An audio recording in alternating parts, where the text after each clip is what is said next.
Hello friends, welcome to my YouTube channel IAS gateways. जैसा कि सभी स्टूडेंट्स को पता है, यूपीपीएससी ने यानी Uttar Pradesh public service commission ने अभी कंबाइंड स्टेट इंजीनियरिंग सर्विसेज के थ्रू रिक्रूटमेंट करने के लिए असिस्टेंट इंजीनियर की वैकेंसीज फिल करने के लिए नोटिफिकेशन इशू किया है।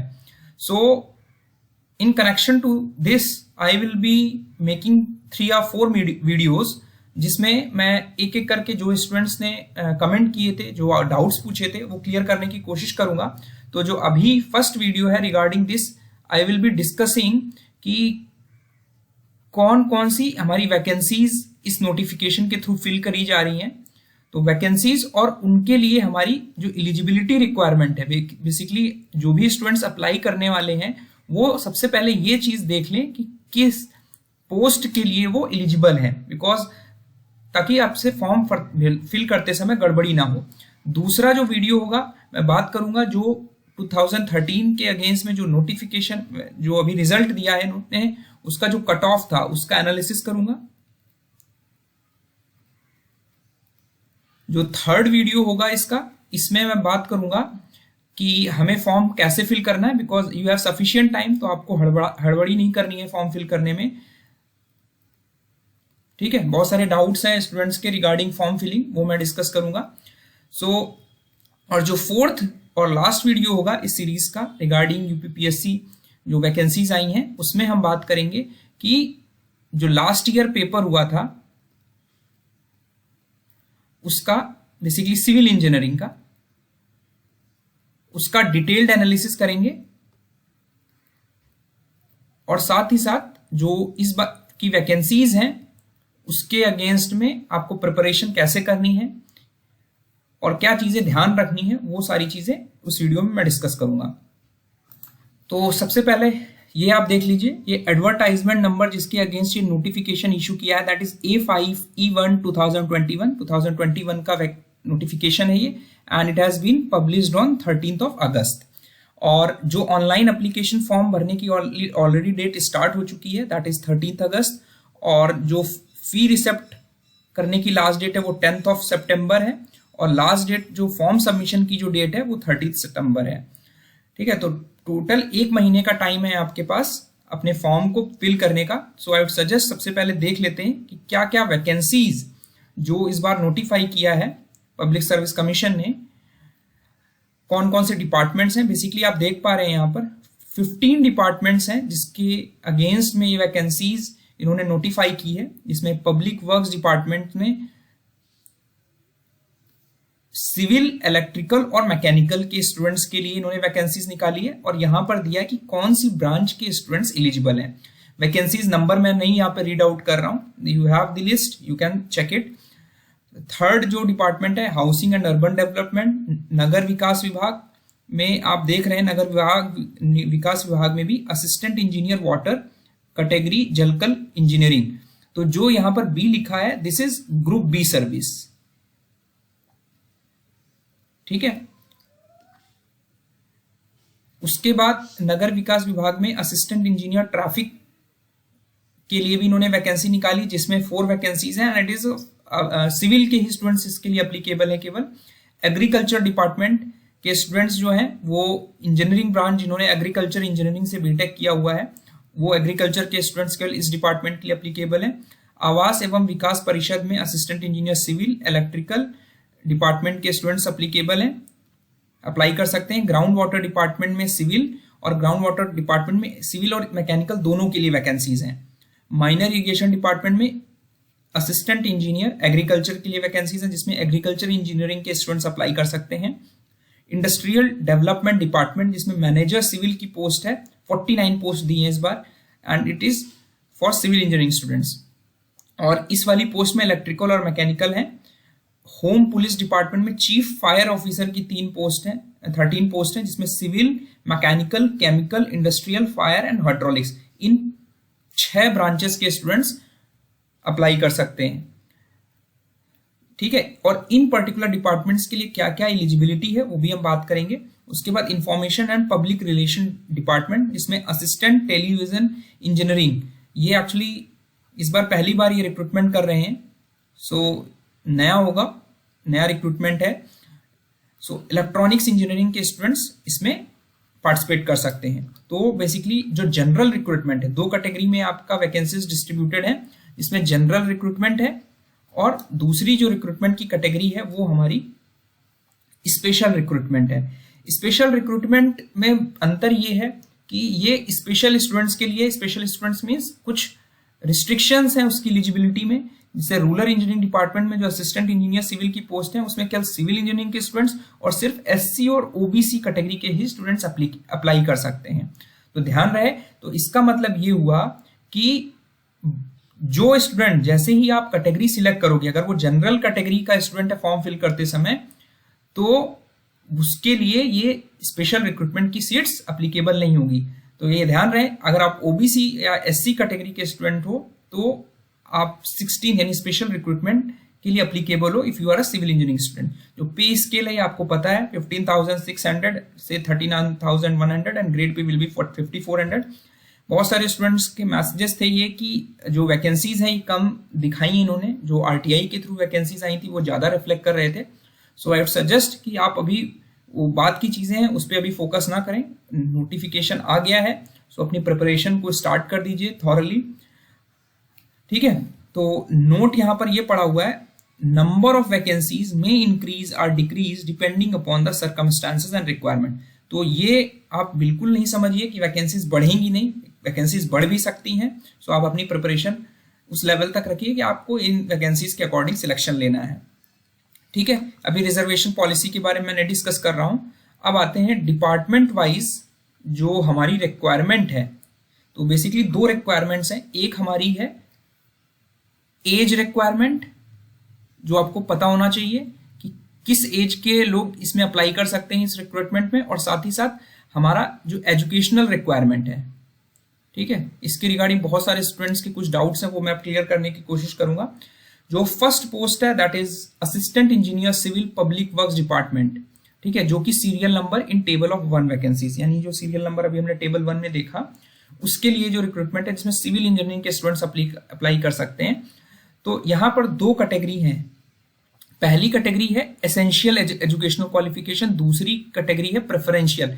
एसेंशियल में मींस ये आपकी मिनिमम रिक्वायरमेंट है, ये तो होना ही होना चाहिए जब आप फॉर्म फिल कर रहे हो। तो यहां पर क्या लिखा हुआ है कि must possesses a bachelor's degree in civil engineering from a university established by law in India or qualification recognised by the government as equivalent thereto. तो बैचलर्स डिग्री में आपकी बीटेक की डिग्री हो गई और आपकी बीएससी भी, bachelor of science is a bachelor's degree in civil engineering की, क्योंकि कुछ लोगों ने अगर बीएससी किया है सिविल इंजीनियरिंग से तो they are also eligible for this post, ठीक है। अब उसके बाद आते हैं कि यहां पर बोल रहा है कि आपके पास डिग्री होनी चाहिए, मस्ट लिखा है कि आपके पास डिग्री होनी चाहिए, वो डिग्री प्रोविजनल भी हो सकती है, ठीक है। तो इसका मतलब ये हुआ कि जो स्टूडेंट्स अपीयरिंग हैं जिनका रिजल्ट अभी डिक्लेयर नहीं हुआ है फाइनल ईयर का, जो भी 8th सेमेस्टर में पढ़ रहे हैं, अगर उनका 4 इयर्स का कोर्स था और अगर रिजल्ट उनके पास नहीं है अभी तो दे कैन नॉट अप्लाई, ठीक है। तो यहां पर ये क्लियर कर दे रहा हूं मैं आपको कि जो फाइनल ईयर स्टूडेंट्स हैं जो अपीयरिंग में हैं जिनका result is not yet declared, वो इस पोस्ट के लिए एलिजिबल नहीं है।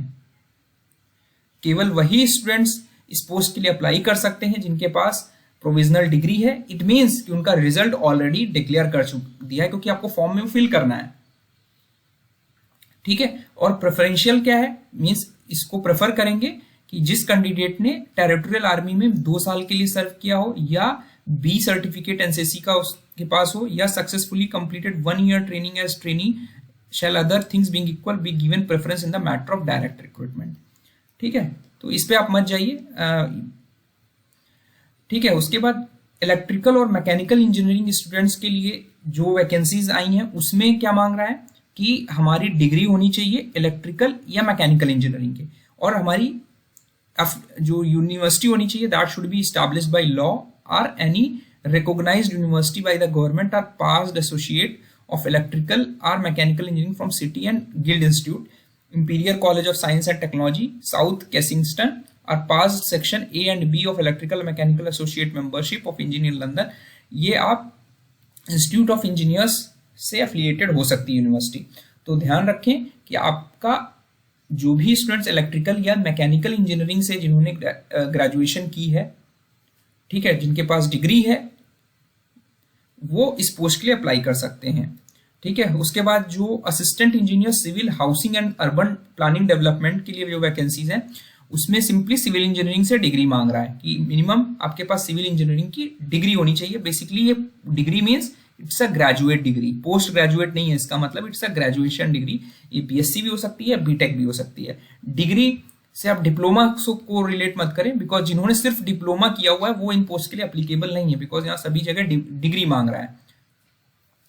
ठीक है, उसके बाद हमारा जो नेक्स्ट रिक्रूटमेंट की कैटेगरी है that is assistant engineer water, B category जलकल विभाग, जिसे नगर विकास विभाग बोल रहे हैं। इसमें बोल रहा है कि भारत या विदेश में किसी मान्यता प्राप्त कॉलेज या विश्वविद्यालय से सिविल इंजीनियरिंग या इलेक्ट्रिकल या मैकेनिकल इंजीनियरिंग की डिग्री जो इंस्टीट्यूट ऑफ इंजीनियर्स द्वारा मान्य हो। ठीक है, तो यहाँ पर क्लियर कर दिया कि ये जो असिस्टेंट इंजीनियर वाटर की रिक्रूटमेंट है, इसमें आपके सिविल, इलेक्ट्रिकल और मैकेनिकल, ये 3 डिपार्टमेंट के स्टूडेंट्स फॉर्म फिल कर सकते हैं। Main civil engineering, electrical engineering और मैकेनिकल इंजीनियरिंग के स्टूडेंट्स जिनके पास डिग्री है, they can fill the for this post.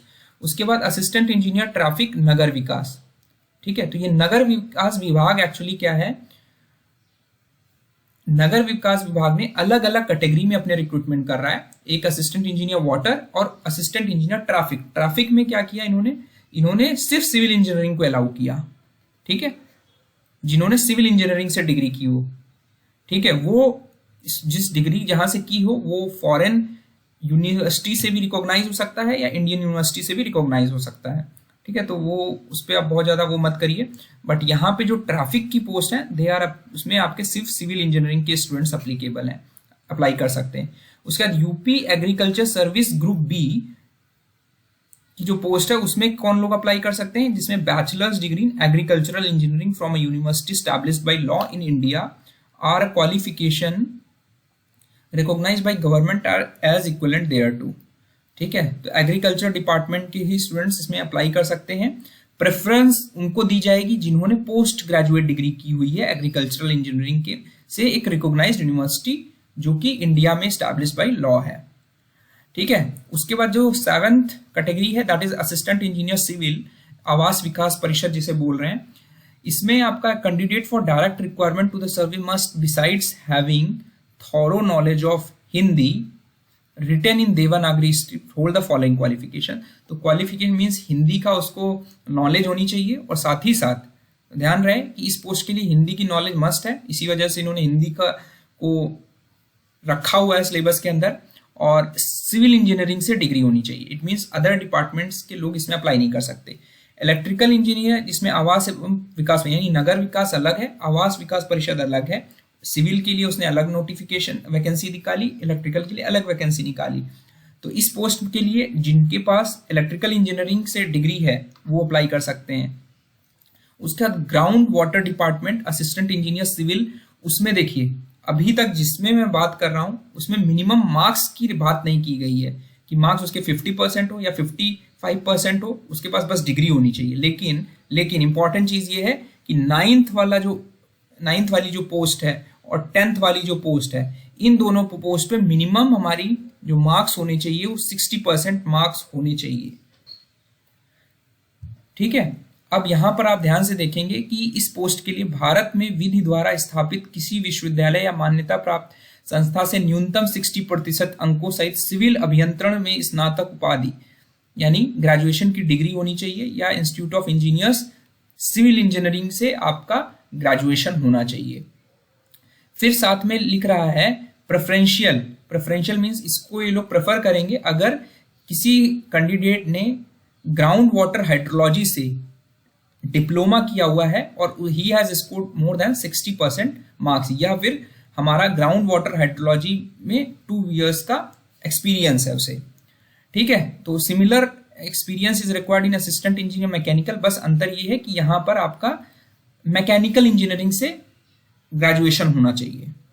ठीक है, डिग्री होनी चाहिए, स्नातक उपाधि means he should possesses a degree. और डिप्लोमा अगर किसी ने किया हुआ है ग्राउंड वाटर हाइड्रोलॉजी से with 60% marks and he has experience of 2 years, तो उसे प्रेफरेंस दिया जाएगा। तो ध्यान रहे कि इन पोस्ट के लिए जब आप अप्लाई कर रहे हैं तो ये जरूर देख लें कि आपके 60% मार्क्स हैं कि नहीं है। ठीक है, उसके बाद माइनर इरिगेशन डिपार्टमेंट में सिविल, मैकेनिकल, एग्रीकल्चर, तीनों के लिए ये पोस्ट हैं जिसमें सिविल, मैकेनिकल या एग्रीकल्चरल इंजीनियरिंग से जिन स्टूडेंट्स ने बीटेक किया हुआ है या बीएससी किया हुआ है एग्रीकल्चरल इंजीनियरिंग से, they can apply for this post और उनके पास डिग्री प्रोसेस कर रहे हैं, they should not have been appearing. ठीक है, उसके बाद manager civil industrial development department, industrial development department manager civil की जो पोस्ट है उसमें बोल रहा है कि आपका degree in relevant branch, relevant branch का मतलब है यहाँ सिविल के लिए वैकेंसी है, it means only civil engineering can apply in this category. जो इलेक्ट्रिकल और मैकेनिकल के लिए जो पोस्ट है इंडस्ट्रियल डेवलपमेंट डिपार्टमेंट में, उसमें भी डिग्री होनी चाहिए आपके पास। यहाँ मिनिमम मार्क्स की कोई बात नहीं कर रहा है। उसके बाद आते हैं नेक्स्ट इंपॉर्टेंट पोस्ट जो इस बार ये लोग रिक्रूटमेंट कर रहे हैं इस नोटिफिकेशन के अगेंस्ट में, chief fire officer, home police department. A candidate for direct recruitment to the post of chief fire officer in the service must possess the following qualification। सबसे पहले कि नेशनल फायर सर्विस कॉलेज होता है नागपुर या उसके equivalent institute से degree होनी चाहिए। ठीक है, फायर सर्विस कॉलेज से, या फिर बैचलर ऑफ इंजीनियरिंग, ठीक है, यानी बीएससी हो सकती है, बीटेक हो सकता है, mechanical, chemical, civil, electrical, industrial, hydraulic. तो आप देख पा रहे हैं यहाँ पे ये 5-6 डिपार्टमेंट इंजीनियरिंग के स्टूडेंट्स हैं जो अप्लीकेबल हैं, जिन्होंने मैकेनिकल से बीटेक किया हुआ है, केमिकल से बीटेक किया हुआ है, सिविल इंजीनियरिंग से बीटेक किया है, इलेक्ट्रिकल से बीटेक किया है, इंडस्ट्रियल से बीटेक किया है, हाइड्रोलिक इंजीनियरिंग से बीटेक किया फ्रॉम अ रिकॉग्नाइज्ड यूनिवर्सिटी। ठीक है, तो ये पोस्ट में बहुत लोग एलिजिबल हैं, सो अकॉर्डिंगली आप फॉर्म फिल करते समय आप अप्लाई करें। फिर assistant television engineer, this is for the electronics students जिन्होंने इलेक्ट्रॉनिक इंजीनियरिंग से बीटेक किया हुआ है from a recognised university. Assistant engineer civil rural engineering department, ये हमारी स्पेशल रिक्रूटमेंट के थ्रू ये लोग रिक्रूटमेंट कर रहे हैं for SC and OBC category students. तो यहाँ पर आपका सिविल है तो बेसिकली सिविल इंजीनियरिंग स्टूडेंट्स आपका होना चाहिए, या आपका has passed membership examination in section A and B in civil engineering from institute of engineers. यहां पर जो मैंने आपको वैकेंसीज बताया था ये टोटल 271 प्लस 10 यानी 281 टोटल वैकेंसीज हैं, विच में are increase or decrease depending upon the requirement. उसके बाद कुछ स्टूडेंट्स को डाउट था रिगार्डिंग देयर एज रिक्वायरमेंट, जो एज से रिलेटेड इन्होंने बात कही है नोटिफिकेशन में। इन्होंने कहा है कि 1 जुलाई 2021, बिकॉज 2021 का नोटिफिकेशन है तो जो डेट का रेफरेंस है वो 1 जुलाई, इसमें 1 जुलाई जुड़ा हुआ है, ध्यान रखिएगा, it is already included, means अगर आप डे काउंट करोगे तो उसमें 1 जुलाई is included.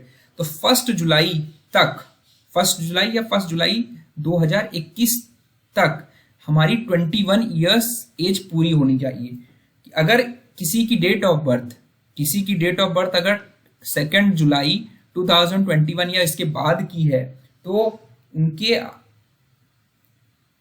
Date of birth कह रहा हूं 2 जुलाई 2021 से अगर 21 ईयर्स पूरे हो रहे हैं तो वो एलिजिबल नहीं होंगे। ये ध्यान रखना है आपको कि 1 जुलाई 2021 तक आपकी एज मिनिमम 21 ईयर्स हो जानी चाहिए और जो मैक्सिमम लिमिट है वो 40 ईयर्स 1 जुलाई से ज्यादा ना हो, यानी 1 जुलाई में आपकी 21 साल से 40 साल के बीच में एज होनी चाहिए, except few relaxations have been given depending upon the reservation categories and some specific requirements have been given, जिसमें अपर एज रिलैक्सेशन दिया इन्होंने। जो फिजिकली हैंडीकैप्ड कैंडिडेट्स हैं उनके लिए जो मैक्सिमम एज लिमिट है वो 55 ईयर्स कर दी गई है and they should not have been born before 2 July 1966, यानी उनकी डेट ऑफ बर्थ 2 जुलाई 1966 के पहले की अगर होगी तो ऑटोमेटिकली वो एज 55 ईयर से क्रॉस कर जाएंगे। ठीक है, तो ये ध्यान रखना है आपको। तो इसका मतलब 1 जुलाई से आप अपनी डेट ऑफ बर्थ से कैलकुलेट कर लो कि आपकी एज 21 ईयर्स हो रही है नहीं हो रही है, बिकॉज मिनिमम एज में कोई रिलैक्सेशन नहीं है। ध्यान रखना है, नोटिफिकेशन में मिनिमम एज रिलैक्सेशन के लिए कोई भी रिलैक्सेशन नहीं दिया हुआ है। अपर एज में 5 ईयर्स का रिलैक्सेशन है, यानी अगर कोई एसटी या SC of UP other states के लिए कोई रिलैक्सेशन नहीं है because they are being considered as a general candidate. तो जो भी रिजर्वेशन है जिन कैटेगरीज में स्टूडेंट्स को मिल रहा है उनके लिए अलग अलग रिजर्वेशन के अकॉर्डिंग उनकी अपर एज लिमिट में रिलैक्सेशन है, यानी 40 ईयर्स नॉर्मल था यानी ओबीसी या यूपी के लिए मैक्सिमम एज लिमिट आपकी 45 ईयर्स हो गई, ठीक है, कि 1 जुलाई 2021 में 45 साल से ज़्यादा नहीं होना चाहिए आपका, ठीक है। तो ये आप नोटिफिकेशंस ध्यान से एक बार देख लेंगे, मैंने कुछ कुछ इंपॉर्टेंट चीज़ें आपको बता दी हैं, ठीक है। और सब्सिक्वेंटली हम नेक्स्ट वीडियोस में और भी चीज़ें डिस्कस करेंगे, और भी जो आपके डाउट्स हैं आप कमेंट करते रहिए, सो दैट जब आप एप्लीकेशन फॉर्म के बारे में मैं आपको डिटेल वीडियो बनाऊंगा तो उसमें और बहुत सारे डाउट्स आपके क्लियर कर दूंगा। Thank you and all the best.